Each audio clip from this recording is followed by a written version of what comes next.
At the request of somebody in the comments to yesterday's BBC Three's Things Not to Say To video, I'm going to cover a video, again by BBC Three, called Things Not to Say to an Autistic Person. I am partially dreading the level of autism I'm going to get, but also optimistic. Optimistic that they will at least be more helpful or constructive in handling what it is people say to them that they don't like, unlike some of the Welsh people they chose yesterday. Hashtag, not all Welsh people are sheepshaggers. Do it. You don't look autistic. Yeah, I have got that one. I've got people say to me, oh, you look fine, Leanne. I think if I had £1 for every time somebody said to me, you don't look autistic, I could afford a real tan.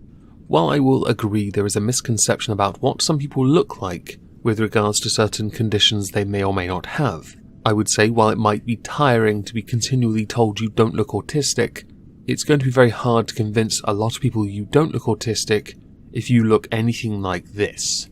Because this just oozes autism and virginity in perpetuity.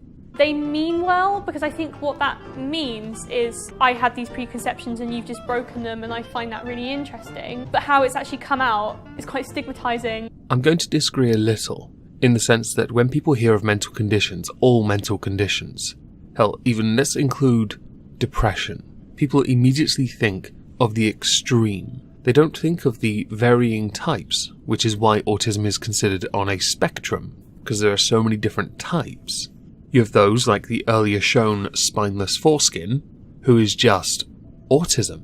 You have those who on Twitter all day long. We call autistic, but for the most part are not. They're just pedantic little twerps.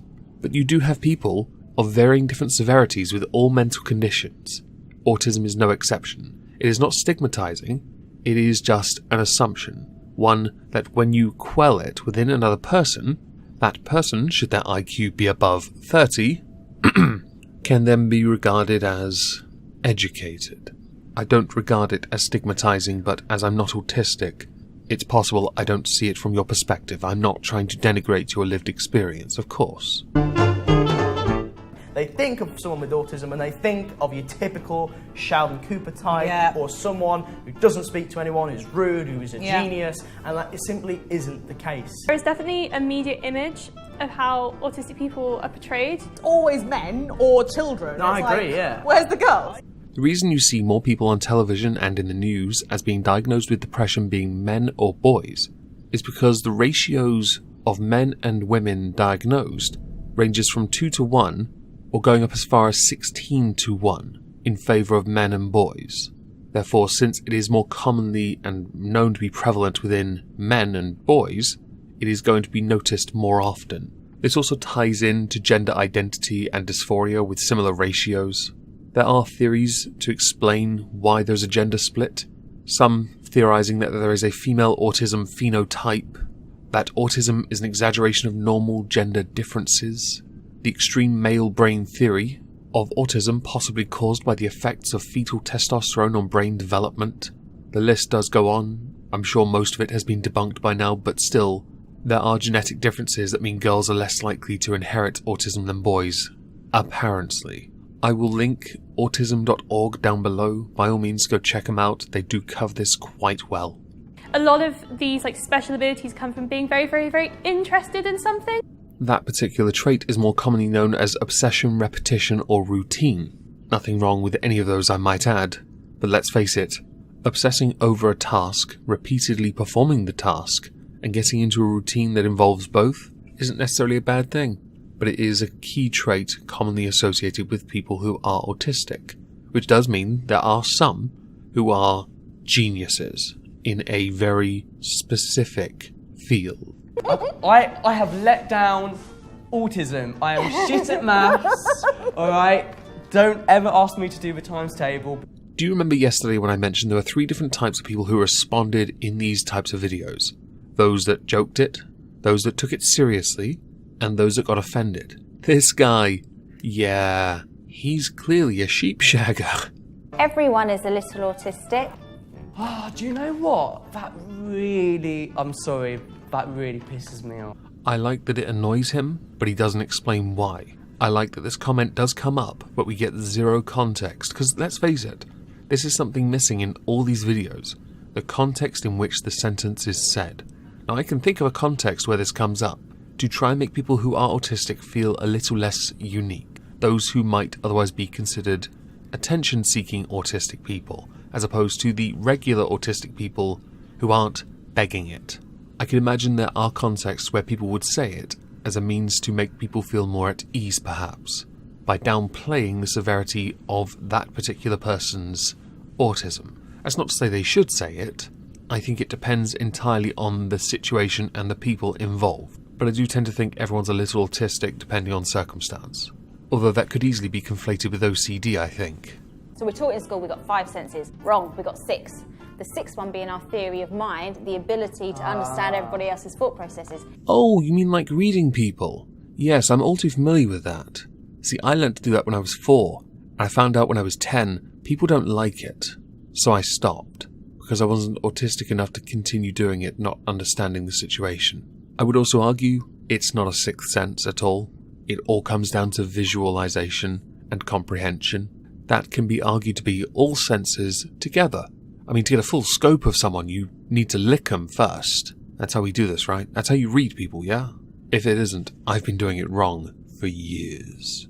So if you have the ability to do that, please don't ever say you could be a little bit autistic. Yeah, because just it really don't. is. Just stop. If that's the context for the term coming up, it tells me you're just offended someone's taking your condition and applying it to their obsessiveness, which says a lot more about how delicate you are in that context, about something associated with you being used or appropriated by somebody else to use something that isn't really a slur, or isn't even insulting. It doesn't mean they're on the spectrum. You're really... I don't want to use the word snowflake, but this is certainly edging it. Autistic people don't feel empathy. Oh, fuck off!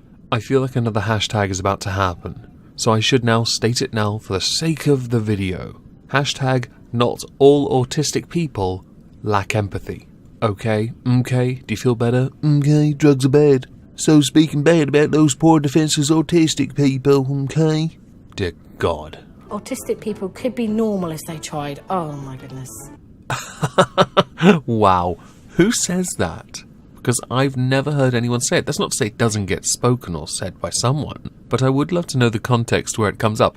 Is it by chance being said by your grandparents on their deathbed? Do I need another hashtag? Autism's not real. Hashtag all autistics can be normal if they try. Oh, I've gotten this a lot, man. I mean, when I was a kid, I got really badly bullied, and the teachers literally said to my parents, well, if she tried to fit in more, she wouldn't get bullied. I know. She brings it on herself because she's different. Well, isn't it fantastic we've progressed past that point?